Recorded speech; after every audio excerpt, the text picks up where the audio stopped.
Tes, tes.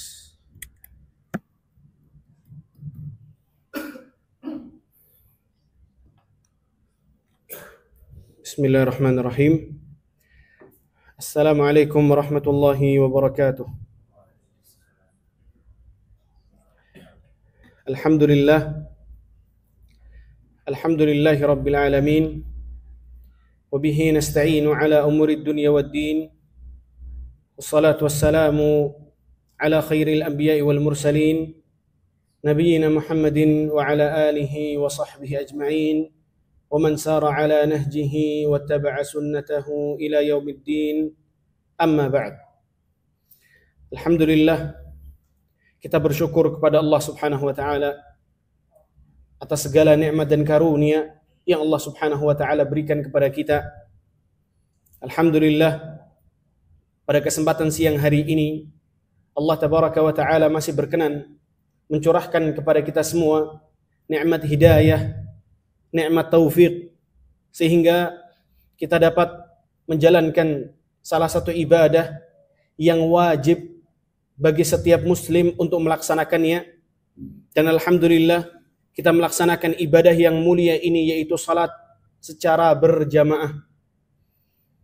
Maka tidak ada nikmat dan karunia yang lebih besar dan lebih mulia daripada nikmat hidayah dan dimudahkannya kita untuk menjalankan hidayah tersebut. Karena jamaah sekalian yang dimuliakan oleh Allah, banyak macam-macam nikmat yang Allah Subhanahu wa taala curahkan dan berikan kepada kita. Nikmat sehat, nikmat kekuatan, nikmat bisa makan, bisa minum, nikmat ini dan itu dan selanjutnya. Namun kita perlu ketahui bahwasannya nikmat yang paling agung dan yang paling mulia adalah nikmat hidayah. Nikmat hidayah yang Allah Subhanahu wa taala berikan kepada kita. Dan mungkin banyak dari kita, atau mungkin mayoritas atau bahkan semuanya, kita memeluk agama Islam tanpa harus mencari agama mana yang paling benar dan yang paling mententramkan hati kita. Mayoritas kita memeluk agama Islam karena memang sudah demikianlah orang tua kita beragama Islam. Dan dapatnya hidayah seseorang untuk memeluk agama Islam adalah nikmat dan karunia yang paling besar, Bapak Ibu sekalian. Tinggal tugas kita adalah bagaimana kemudian kita menjalankan Islam ini dengan benar. Benar bukan menurut saya, bukan menurut Anda, bukan. Tapi menurut yang memiliki agama ini, yaitu siapa jamaah? Allah Subhanahu wa taala. Menurut orang yang diutus oleh Allah Subhanahu wa taala untuk membawa risalah dan wahyu yang mulia ini, yaitu siapa? Nabi Muhammad sallallahu alaihi wasallam. Kalau menurut saya punya ego. Bapak Ibu juga punya ego. Ya, mungkin umur saya jauh di bawah Bapak Ibu sekalian. Ya, yang namanya manusia, dia lebih ingin diikuti daripada mengikuti orang lain. Maka kalau seandainya Islam ini dijalankan sesuai dengan egonya kita masing-masing, maka ya kalau kata orang, apa kata dunia? Ya, maka kaum muslimin tidak akan bersatu, tidak akan kuat barisannya umat Islam. Maka patokan kebenaran di dalam menjalankan Islam, apapun pembahasan dan bentuknya, maka harus diawali dan didasari oleh ilmu yang benar. Diawali dan didasari dan diambil dari Al-Quran maupun sunnahnya Nabi Muhammad sallallahu alaihi wasallam. Dan di antara hal yang harus kita yakini sampai kapanpun jamaah, bahwasannya kita diciptakan oleh Allah Subhanahu wa taala untuk beribadah. Kita diciptakan oleh Allah untuk beribadah. Dan ibadah itu bukan hanya sebatas salat, puasa, zakat, haji, rukun Islam, rukun iman, bukan hanya itu ibadah. Ibadah adalah sebuah kata yang mencakup segala sesuatu yang baik. Segala sesuatu yang baik Entah itu perkataan atau perbuatan yang lahir atau yang batin. Makanya jamaah sekalian yang dimuliakan oleh Allah Subhanahu wa taala, di antara bentuk ibadah kita kepada Allah Subhanahu wa taala adalah bermuamalah baik sesama manusia. Di antara bentuk penghambaan kita kepada Rabbul Alamin, kita memiliki akhlak yang baik. Kita memiliki akhlak yang mulia.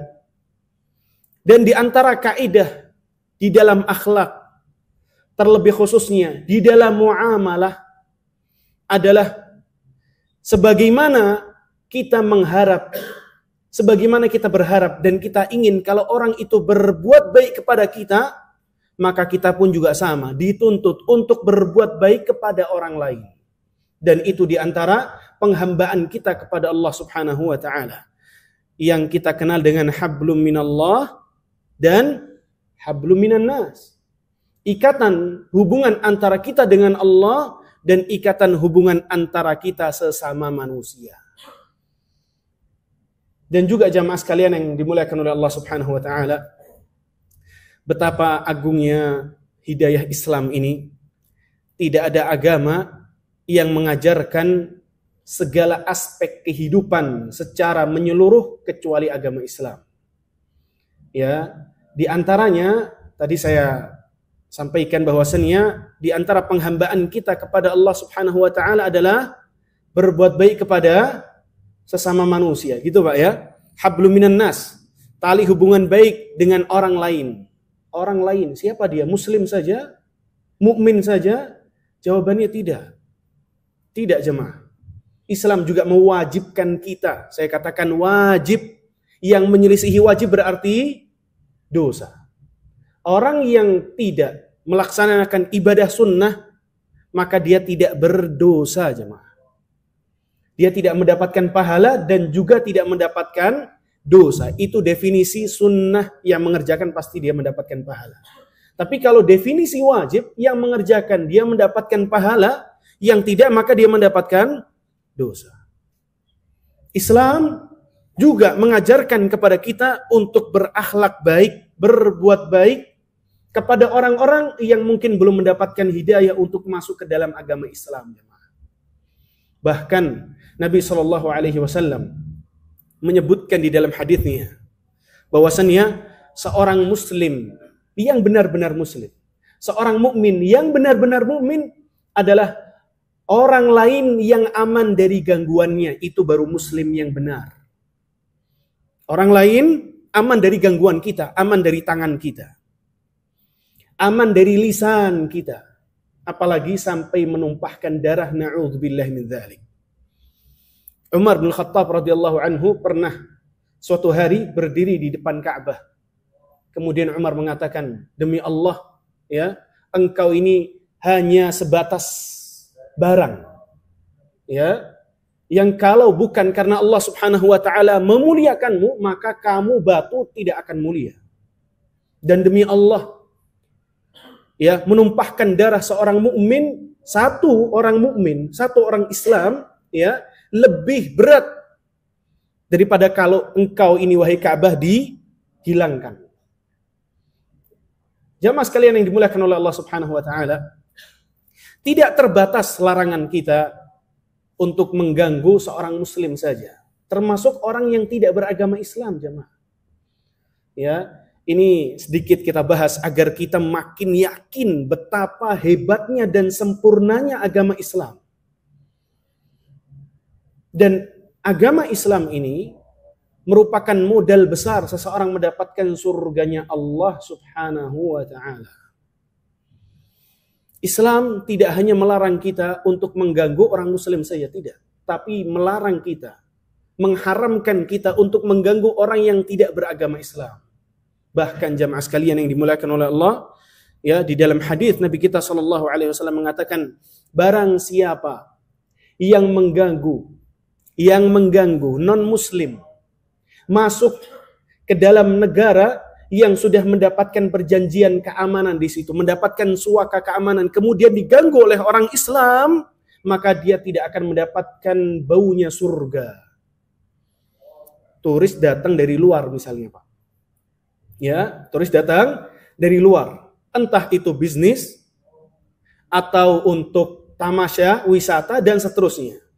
Kemudian datang orang Islam yang mengatasnamakan perbuatannya adalah semangat untuk menjalankan Islam, kemudian mengganggu orang tersebut, kata Nabi Shallallahu Alaihi Wasallam, dia tidak akan mendapatkan baunya surga. Wa inna rihaha, dan sungguh bau harumnya surga ini dapat dicium oleh seseorang dari jarak 70 tahun perjalanan. Allahu Akbar. Ini menunjukkan ya termasuk dosa besar jamaah sekalian. Ya, subhanallah ya. Ini Islam. Ini agama yang mulia. Ini agama dari Allah Subhanahu wa taala. Pertanyaannya, emang ada Ustaz agama yang 180 derajat berbeda dengan Islam? Ada. Ada. Contohnya siapa, Pak? Agama Yahudi. Alhamdulillah mungkin sangat-sangat minim dan sedikit di Indonesia ini. Karena memang agama Yahudi hanya boleh dianut oleh orang-orang yang memang memiliki keturunan darah dengan orang Yahudi juga. Yang tidak, maka dilarang untuk masuk agama Yahudi. Kita kalau mengkaji ayat-ayat Al-Quran, maka Allah Subhanahu wa ta'ala mengatakan di dalam Al-Quran bahwasannya orang-orang Yahudi mengatakan, ya, kita tidak boleh mengganggu orang-orang sesama Yahudi. Tapi kita disyariatkan di dalam agama Yahudi boleh mengganggu orang lain. Allahu Akbar. Menganggap orang-orang yang tidak beragama sama dengan agama mereka, boleh diambil hartanya. Boleh dilecehkan kehormatan wanitanya dan seterusnya. Allahu Akbar. Ya. Agama yang dibawa oleh Nabi Musa alaihissalam awalnya dari siapa jemaah? Dari Allah Subhanahu wa taala. Akan tetapi karena kemudian tokoh-tokoh agamanya mengubah kitab suci, mengubah dan seterusnya, akhirnya berubah semuanya yang tadinya itu datang dari Allah Subhanahu wa taala. Jamaah sekalian yang dimuliakan oleh Allah, di antara keindahan agama Islam dan di antara kesempurnaannya adalah bahwasannya agama Islam juga mengajarkan kepada kita cara bertransaksi yang benar. Tadi kita sampaikan bahwasannya di antara penghambaan kita kepada Allah Subhanahu wa taala adalah berbuat baik, berakhlak baik kepada sesama manusia. Di antara akhlak yang baik adalah berbuat baik, bertransaksi baik di dalam transaksinya. Lantas bagaimana Islam itu mengajarkan kita berbuat atau melakukan transaksi yang benar? Kalau seandainya transaksi itu sesuai dengan aturan kita, maka yang terjadi hanya keributan dan keributan. Tapi kalau diatur oleh Islam jamaah sekalian, maka transaksi itu akan benar dan tidak akan menimbulkan keributan. Dan betapa pentingnya ya Pak, kita untuk mengerti, mempelajari tentang syariat transaksi yang benar itu seperti apa. Karena tidak ada seorang pun di antara kita kecuali pernah transaksi. Bahkan dari pagi sampai sekarang pasti setiap dari kita melakukan transaksi. Dan yang namanya transaksi itu tidak hanya jual beli saja, itu tidak hanya itu jemaah. Di antara bentuk transaksi adalah kita kerja sama orang lain. Seperti bapak-bapak sekalian, kerja sama negara di kantor PLN. Itu transaksi. Termasuk duduknya kita di masjid ini juga transaksi jemaah. Memanfaatkan sebuah bangunan yang sudah diwakafkan itu seperti apa hukumnya. Dan itu semuanya diatur oleh Islam. Apakah kalau ya barang misalnya, barang yang sudah diwakafkan untuk masjid, boleh tidak kita membawanya keluar misalnya? Al-Quran sudah diwakafkan untuk masjid, boleh tidak kita membawanya keluar? Kalau boleh, sampai jarak berapa? Sampai mana masjid itu dikatakan masjid? Apakah hanya bangunan ini saja atau sampai teras depan dan seterusnya? Dan itu semuanya berkaitan tentang transaksi. Betapa pentingnya transaksi ini karena setiap hari kita melakukan transaksi. Tatkala kita beli bensin, itu kita sedang bertransaksi. Ketika kita kerja sama orang, kita juga sedang bertransaksi. Ketika ada orang yang kerja sama kita, dia juga sedang bertransaksi dengan kita dan begitu seterusnya. Jamaah sekalian yang dimuliakan oleh Allah Subhanahu wa taala. Di dalam hadis Nabi Shallallahu Alaihi Wasallam mengatakan, Innal halala bayyinun wa innal harama bayyinun. Sesungguhnya yang halal itu sudah jelas, dan yang haram pun juga sudah jelas. Yang halal jelas, yang haram juga jelas. Di antara dua perkara ini, di antara yang halal dan yang haram, ada pembahasan-pembahasan yang rancu di sana. Pembahasan-pembahasan yang mungkin membingungkan sebagian orang yang harus bertanya kepada ahlinya. Kebanyakan di antara kita, Bapak Ibu sekalian yang dimuliakan oleh Allah, dia bertransaksi, ya, bermuamalah, dan dia tidak tahu apa hukum yang sedang dia transaksikan ini. Dia tidak tahu. Dia merasa fair-fair saja. Dia merasa boleh, halal-halal saja. Padahal ternyata di situ ada syubhat, ya. Syubhat ini perkara yang rancu, bisa membawa kita kepada perkara yang diharamkan oleh Allah Subhanahu wa taala. Betapa meruginya seseorang ketika dia makan, minum, menggunakan suatu barang, ternyata apa yang dia manfaatkan itu hukumnya haram. Perlu kita ketahui jamaah sekalian yang dimuliakan oleh Allah, ya. Jangankan mobil, motor, kendaraan, rumah yang kita tinggali ditanya oleh Allah Subhanahu wa taala, bukan hanya itu. Makannya kita, air putih yang akan kita minum, air putih yang kita minum akan ditanya oleh Allah. Dari mana kamu mendapatkan air minum ini? Dari usahamu yang halal, diberi oleh, ya, diberi oleh orang, atau seperti apa, semuanya akan ditanya oleh Allah Tabaraka wa taala. Dan jamaah sekalian yang dimuliakan oleh Allah, dahulu di zaman Amirul Mukminin Umar bin Khattab radhiyallahu anhu, karena seorang penguasa, karena beliau seorang pemimpin, pernah beliau sekali waktu membuat aturan. Dan ini sah bagi kepala negara untuk membuat undang-undang kalau bahasa kita sekarang. Umar radhiyallahu anhu membuat aturan bahwasannya tidak ada yang boleh membuka warung di dalam pasar, dan tidak ada yang boleh masuk untuk membeli barang di dalam pasar kecuali dia tahu dulu tentang fikih transaksi jual beli. Yang jadi masalah, Bapak Ibu sekalian yang dimuliakan oleh Allah, ya, yang jadi masalah, kebanyakan di antara kita transaksi dulu baru menanyakan, ya, membuat program dulu, membuat sistem baru ditanyakan. Itu yang jadi masalah. Kemudian jamaah sekalian yang dimuliakan oleh Allah Subhanahu wa taala, fikih tentang transaksi jual beli banyak, ya, di sosial media, bisa diikuti itu Bapak Ibu sekalian, dan kita perlu berhati-hati di dalam mengais rezeki, mencari rezeki. Lebih baik halal meskipun tak seberapa daripada seberapa tapi ada unsur haramnya di situ. Dahulu istrinya, orang-orang saleh memberikan pesan kepada suami-suami mereka, wahai suami-suami, wahai suamiku, janganlah engkau pulang ke rumah membawa sesuatu yang haram. Kita bisa sabar dengan rasa lapar.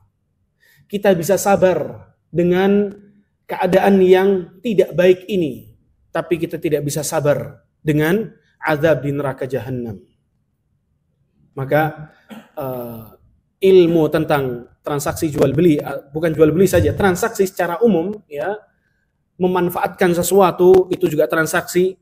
Ilmu yang perlu setidaknya kita pelajari ini tidak hanya terbatas keutamaannya atau kepentingannya bagi kaum laki-laki saja, tapi juga termasuk, ya, untuk kaum perempuan.